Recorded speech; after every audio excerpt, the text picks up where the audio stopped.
The first thing to do is to enable Wi-Fi access on the copy of iTV 2.5 that's running on the Mac with the TV tuner hardware. From then on, iTV will prepare all new recordings for streaming to the iPhone or iPod Touch. Existing recordings can be prepared by checking the checkbox in the new Wi-Fi column that will appear next to the recordings. Next, configure your router.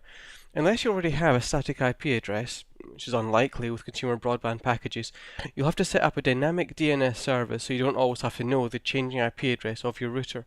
Most routers support a few services. On this Netgear router, we're using dns.org. Get a free account, then enter the login details into the fields on your router config pages. That way, you'll get an easy to remember single URL. Now you have to tell the router where to point the request coming in from your iPhone or your iPod Touch. You do this with something called port forwarding. In this example here, we've first had to define a service, which we've called iTV, which is on port 2170, then create a firewall rule to move the traffic coming in on that port to the IP address of the computer on the local network that's currently running iTV. Other routers might handle port forwarding a bit differently, incidentally. It helps if, as with Netgear routers, you can tie MAC addresses to specific IP addresses on your local network, ensuring that the target IP address for the incoming request is always the same. Either that, or just don't use DHCP. Finally, open port 2170 for outgoing traffic as well as incoming traffic.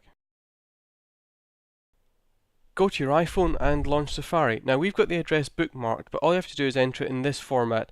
The yoururl.com bit is the address you're given from your DNS service, then add on to the end of that :2170/ITV/.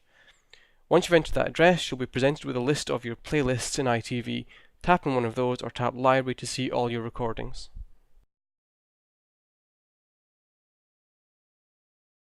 And here they all are. Just pick one, tap on it, and you'll get the same summary of the program you would get if you were looking at iTV locally on your own Mac. Now you tap it again to make it play, and here's where we run into the first problem. I've tapped that a bit too early, it hasn't quite loaded up yet, and that's actually the problem. Although this is able to stream movies over the internet, and although they're optimized for streaming over the internet, a lot of consumer broadband packages, including the one I have at home, aren't quite fast enough to be able to stream it at any sort of speed that makes sense, with the result that I'm going to be waiting here a long time before this movie loads up. Once it has buffered though, it will start playing and you can enjoy TV streamed over the internet or over your local network. Here we've changed our mind and we're watching Ridley Scott's Alien being streamed over from a recording on our iTV system at home. This has been Christopher Finn for MacFormat magazine. Thanks for watching.